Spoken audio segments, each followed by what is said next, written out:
हरे कृष्ण दर्शक बंधुरा आशा करছি আপনারা সকলেই রাধা মাধবের কৃপায় ভালো আছেন। আজ আমরা শ্রীমদ্ ভগবত গীতার দ্বিতীয় অধ্যায় সাংখ্যযোগের 28 নম্বর শ্লোকটি পাঠ করব। এর সাথে সাথে অনুবাদ এবং তাৎপর্য বিশ্লেষণ করব। আসুন তবে শুরু করা যাক।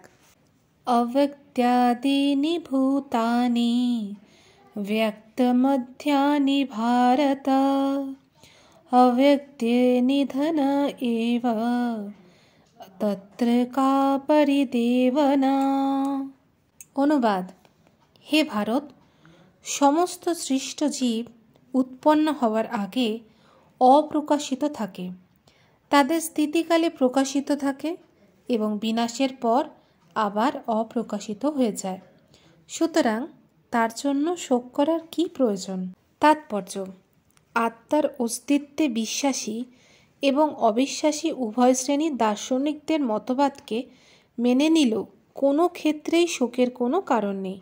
যারা আত্মার অস্তিত্ব স্বীকার করে না, বৈদিক মত অবলম্বীরা তাদের নাস্তিক বলে অভিহিত করে।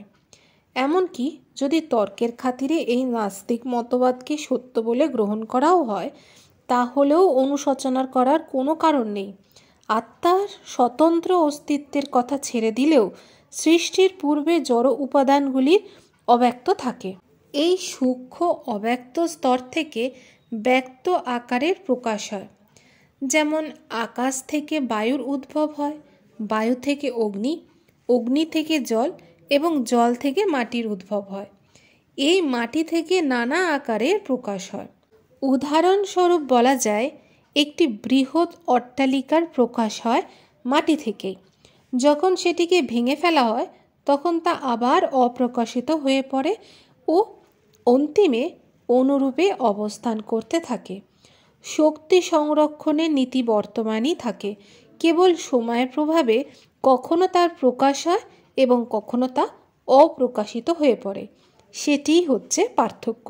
সুতরাং এই প্রকাশ বা ব্যক্ত ও অব্যক্তর জন্য শোক করার কী কারণ থাকতে পারে? যে কোনোভাবেই হোক, এমনকি অব্যক্ত অবস্থাতেও বস্তুর বিনাশ হয় না। আদিতে ও অন্তে জড়ের রূপ থাকে না, কেবল মধ্যে তা প্রকাশিত হয়ে আমাদের ইন্দ্রিয় গ্রাহ্য হয় এবং তা প্রকৃতপক্ষে কোনো পার্থক্য নিরূপণ করে না।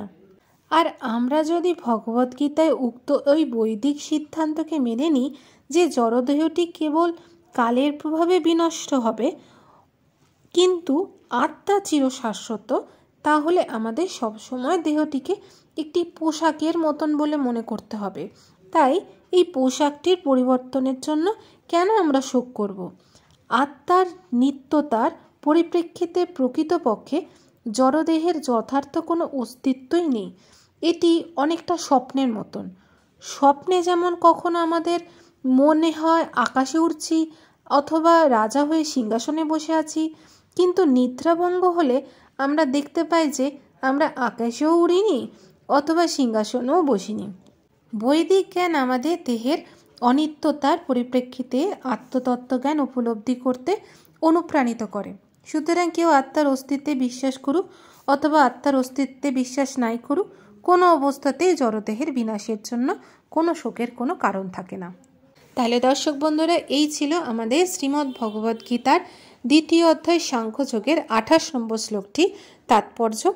আগামীকাল আপনাদের সাথে আবার দেখা হবে পরবর্তী শ্লোক নিয়ে। আপনারা ভালো থাকুন, সুস্থ থাকুন। রাধে রাধে।